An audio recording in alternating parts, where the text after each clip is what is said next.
এটা ভাঙার কারণ কি মনে হচ্ছে? পিডব্লিউডি কি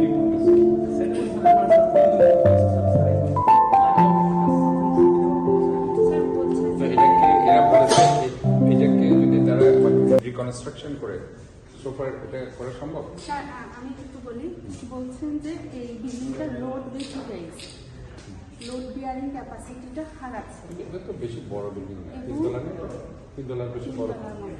এবং এটার যে স্যার এই 3 নাম্বার গ্যালারিটা স্যার, স্যার আরেকটা ওই দিন স্যার এই যে এটা পড়ছে স্যার একজন দর্শকের উপর ভাড়া করছে স্যার, এই জন্য স্যার এই জিনিসটা ওটা কি হঠাৎ করে হয়েছে না? হঠাৎ করে ব্রাস্ট হয়েছে স্যার, এখানে কোনো ফাটলও ছিল না স্যার। এর আগে স্যার স্যার এখানে